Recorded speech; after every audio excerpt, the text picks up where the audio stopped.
नमस्कार साथियों, मैं अलंकार Dwivedi R&D groups private limited से।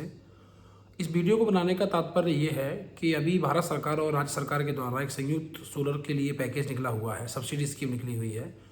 और जैसा कि आप सभी लोग जानते हैं कि हम लोग 12 साल से सोलर का और CCTV का काम कर रहे हैं, तो हमारे लिए बड़ा मुश्किल है कि लगभग 9,000 से ज़्यादा हमारे एग्जिस्टिंग क्लाइंट्स हैं कि सभी को सेम क्वेश्चंस के आंसर दे पाना और समय पे आंसर दे पाना, ये थोड़ा मुश्किल हो रहा है। तो इस वीडियो को बनाने के पीछे का रीज़न ये है कि आप सभी लोगों तक ये जो गवर्नमेंट की सब्सिडी स्कीम है, ये जितनी जल्दी पहुंच सके और सटीक जानकारी पहुंच सके। आप ये 7-8-10 मिनट की वीडियो है, इसको देखने के बाद आपको इस योजना की पूरी जानकारी मिल जाएगी। और इसके अलावा कुछ अगर आपके क्वेश्चंस रह जाएंगे तो आपको और भी वीडियोज़ आती रहेंगी। मैं अभी और भी अगले 2-3 वीडियोज़ और बना के आपको डाल दूँगा।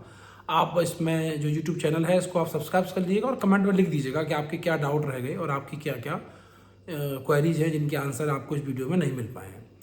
पहला प्रश्न ये, अगर आपका, इसमें आपको प्रश्न बोलता हूँ किन किन प्रश्न के आंसर आपको मिलने वाले हैं। पहला प्रश्न आपका ये है कि भारत सरकार की जो सब्सिडी स्कीम है इसमें कितनी % सब्सिडी मिलेगी। दूसरा प्रश्न आपका ये है कि ये सोलर का फ़ायदा कौन कौन ले पाएगा। तीसरा प्रश्न आपका ये है कि सब्सिडी कैसे मिलेगी। चौथा प्रश्न आपका ये है कि ये NPCL है, UPCL है या अदर जो दक्षिणांचल विद्युत निगम लिमिटेड है, इन सब का आपके इस सब्सिडी में क्या योगदान है। उसके बाद में आपका क्वेश्चन है कि ऑन ग्रिड सिस्टम जो ये मिलने वाला है आपको, इससे क्या क्या चल जाएगा। उसके बाद मेरे पास सबसे ज़्यादा क्वेश्चन आता है कि साहब हमारा एरिया क्या क्या रिक्वायर्ड है, कितना एरिया हमारे पास छत पे होना चाहिए। उसके बाद में लोगों का क्वेश्चन है कि साहब इसमें खर्चा इसके अलावा क्या आएगा, इस पैकेज के अलावा, इस पैकेज को हम ले लेते हैं तो क्या खर्चा आएगा। उसके अलावा लोगों का एक क्वेश्चन है कि मेंटेनेंस पार्ट कितना है, अगर हम ये सोलर लगा लेते हैं तो कितने सालों तक बाद कोई मेंटेनेंस आएगा या कितने सालों तक मेंटेनेंस नहीं आएगा, या अदर कोई खर्चा इसमें लगेगा रेगुलर या नहीं लगेगा। उसके बाद में जो सबसे बड़ा एक क्वेश्चन और भी है कि सब्सिडी कब तक मिल जाएगी। तो ये सारे क्वेश्चंस अगर आपके हैं, और एक और क्वेश्चन है कि इस पैकेज में सोलर में आप क्या क्या देंगे। तो सबसे पहली बात पे हम आते हैं, जो सब्सिडी स्कीम है ये भारत सरकार और राज्य सरकार की जॉइंट वेंचर में है। इसमें लगभग आप ये मान के चलिए कि 80% हिस्सा केंद्र सरकार देगी और 20% हिस्सा राज्य सरकार देगी। अब पहले प्रश्न का आपका आंसर कि सब्सिडी किस किस को मिल सकती है। पहली बात, अगर आपका मकान का कनेक्शन 2 किलोवाट है या 3 किलोवाट है या 5 किलोवाट है या 10 किलोवाट है, तो उतना ही सोलर आप लगवा सकते हो जितने किलोवाट का आपका इलेक्ट्रिकल का कनेक्शन आपके घर में लगा हुआ है। आप उससे ज़्यादा नहीं लगवा सकते, हाँ आप उससे कम लगवा सकते हो। 1 किलोवाट से लेके 2 किलोवाट तक अप टू 75% तक सब्सिडी है। उसके बाद 3 लाख से लेके 3 किलोवाट से लेके 10 किलोवाट तक आपका 1,08,000 रुपये सब्सिडी अमाउंट फिक्स है। 3 किलोवाट से लेकर 10 किलोवाट तक कितना कितना कॉस्टिंग आएगी वो हमारे कैटलॉग्स में हमने प्रॉपर राइटिंग में डाल रखा है। उसके अलावा आपका 7-8 हज़ार रुपये का खर्चा एक्स्ट्रा होगा। जो भी आपका बिजली प्रदाता कंपनी है, जो भी आपके बिजली दे रही है, चाहे वो NPCL हो, चाहे दक्षिणांचल विद्युत निगम लिमिटेड हो, चाहे UPPCL हो, चाहे टोरेंट हो, कोई भी कंपनी हो, उनका एक रिवर्स मीटरिंग लगेगा जो एक्स्ट्रा बिजली बनेगी ताकि वो ग्रिड से कनेक्ट हो सके। उसका जो भी उनका चार्ज होगा वो आपको उनको डायरेक्टली पे करना होगा। इसके अलावा इसमें और भी कोई चार्ज आपको नहीं देना है। अब बात आती है कि सब्सिडी आपको कैसे मिलेगी। सब्सिडी लेने के लिए हमारी टीम आपकी हेल्प करेगी। आपको कुछ नहीं करना है, अपना बिजली का बिल की फोटोकॉपी हमारे को व्हाट्सअप करनी है। हम लोग ऑनलाइन पोर्टल पे आपका रजिस्ट्रेशन कर देंगे। आपके मोबाइल पे OTP आएगा, आपके ईमेल ID पे OTP आएगा, उससे आपका पूरा पोर्टल पर ये सब रजिस्ट्रेशन का प्रोसेस आपका हो जाएगा। आपको ना कहीं जाना है, ना कहीं आपको किसी भी विभाग के, बिजली विभाग के चक्कर काटने हैं। दूसरी बात, अब आपकी बात आती है कि एरिया हमारे पास कितना चाहिए। आप बेसिक कैलकुलेशन लेके चलिए कि 1 किलोवाट की जो प्लेट है उसके लिए आपको रेक्टेंगल शेप में, आयताकार शेप में 6 फीट बाई 10 फीट का एरिया आपको चाहिए।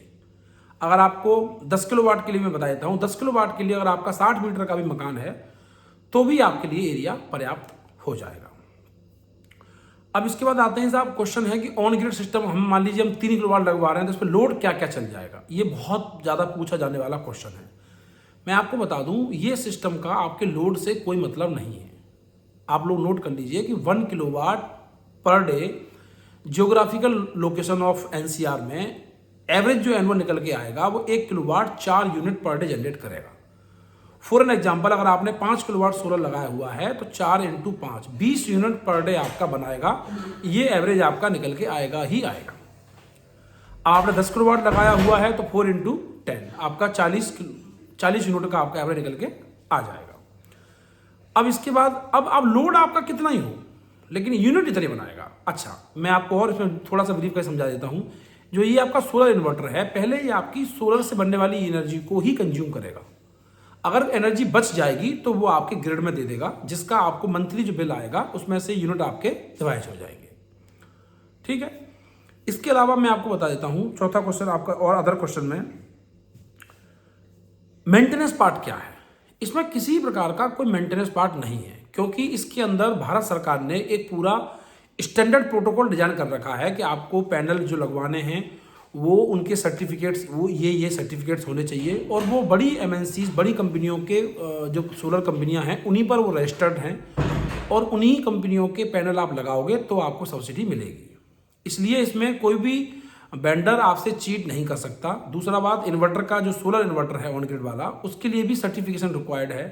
सोलर स्ट्रक्चर जो लगेगा उसके लिए भी स्टैंडर्ड मानक डिजाइन है। इवन वायर कितने mm की लगेगी ये भी सब कुछ डिजाइन किया हुआ है। आपके पास सिर्फ और सिर्फ चांस है कि आप सिर्फ ब्रांड चूज कर सकते हो। जैसे कोई अडानी को चाहता है, कोई विक्रम को चाहता है, कोई एक्साइड को चाहता है, कोई हेवल्स को चाहता है, आप सिर्फ ब्रांड चूज कर सकते हो। साहब हम इस ब्रांड का प्लेट चाहते हैं, आप क्वालिटी चेंज नहीं कर सकते। जो स्टैंडर्ड है भारत सरकार का वो प्रॉपर अप टू मार्क लिया हुआ है, और उसी पर सब्सिडी आपको मिलेगी। जो हमारी उपभोक्ता कंपनी है इलेक्ट्रिकल में, इलेक्ट्रिसिटी प्रोवाइड हमें कराती हैं, जैसे एनपीसीएल है या अदर जो कंपनीज हैं, इन लोगों को डिस्कॉम बनाया गया है और ये उस पर निगरानी रखे हुए हैं। इनके यहाँ से टीम आती है और ये प्रॉपर आपको ये इसको इंस्पेक्शन करके जाती है और वो अपना रिवर्स मीटर लगा के जाती है। इसके अलावा एक क्वेश्चन ये है कि साहब मेंटेनेंस पार्ट क्या है। तो मेंटेनेंस पार्ट इसमें कुछ नहीं है। लगभग 7 से 10 साल अलग अलग कंपनियों के हिसाब से मैक्सिमम 7 साल की इन्वर्टर वारंटी आ जाती है, और अप टू 25 ईयर की लीनियर परफॉर्मेंस वारंटी आपको मिलती है सोलर के पैनल्स पर। तो सोलर के पैनल्स में आपको कोई मेंटेनेंस नहीं रहा, इन्वर्टर में आपके 7 साल तक कोई मेंटेनेंस नहीं रहा। गवर्नमेंट का ये मानक है कि जो भी कंपनी आपके यहाँ इंस्टॉल करेगी, जैसे मान लीजिए अगर हमने आपके यहाँ इंस्टॉल किया है तो 5 साल तक हम लोगों को आपको सर्विस देनी है। कभी कोई दिक्कत आएगी तो हम लोग आपकी सहायता करेंगे। वैसे जो स्टैंडर्ड कंपनीज हैं, जो मल्टीनेशनल कंपनीज हैं जिनके आप प्रोडक्ट यूज़ करोगे, उनकी ऑन साइट सर्विसेज भी आपको अवेलेबल है। उसको हमारे इंजीनियर्स के द्वारा आप उसको अवेल कर सकते हैं। इसके अलावा आपका और इसमें एक डाउट ये है कि साहब सब्सिडी कब तक आ जाएगी। तो देखिए, ये भारत सरकार की एग्रेसिव योजना है और सब्सिडी के लिए लगभग 1 से 1.5 महीने का टाइम हमारे को गवर्नमेंट ऑफिसर्स द्वारा बताया गया है कि जो लोग इस योजना के अंदर सब्सिडी में हिस्सा ले रहे हैं, जिनके हम लोग ऑनलाइन अभी फॉर्म भर रहे हैं, उनका लगभग 1 से 1.5 महीने के अंदर पैसा उनका वापस आ जाता है। इसके अलावा आपका एक क्वेश्चन और भी है जो सबसे ज़्यादा निकल के आता है कि किस किस को इस योजना से फ़ायदा होगा, किस किस को नहीं होगा। तो मैं सबसे पहले आप लोगों को ये बता देना चाहता हूँ कि ये ऑन ग्रिड सिस्टम है, यानी अगर बिजली आपकी आ रही है तो ही ये सिस्टम काम करता है। अगर पावर कट आपके एरिया में ज़्यादा है तो ये सिस्टम काम नहीं करता। इसलिए इस योजना का फ़ायदा उन्हीं लोगों को ज़्यादा है जिनके मकान ऐसी जगह पे हैं जिनके यहाँ बिजली कट होने की समस्या नहीं है, जिनके यहाँ बिजली का बिल ज़्यादा आता है, बिल को रिड्यूस कर सकते हैं, वो लोग इस योजना का फ़ायदा उठा सकते हैं। अगर आप दूर दराज क्षेत्र में रहते हैं, आपके यहाँ दिन में 5-6 घंटे का पावर कट है, तो आपको इस ऑन ग्रिड सिस्टम को लगाने से ज़्यादा फायदा होने वाला नहीं है। इसके लिए मैं अदर वीडियो बनाऊंगा कि ऐसी जगह पर कौन सा सोलर लगाया जाए जहाँ पर बिजली नहीं भी आए तो भी ये काम करे। ये ऑन ग्रिड सिस्टम है, ये आप ध्यान रखिएगा। ये तभी काम करता है जब आपकी ग्रिड सप्लाई आ रही हो। जो दूर दराज के क्षेत्र हैं, गाँव के क्षेत्र हैं, किसी को आटा चक्की लगानी है, किसी को स्पिलर चलाना है, किसी को वाटर पंप चलानी है, कुछ भी चलाना है, उसके लिए ऑफ ग्रिड सोलर सिस्टम होता है।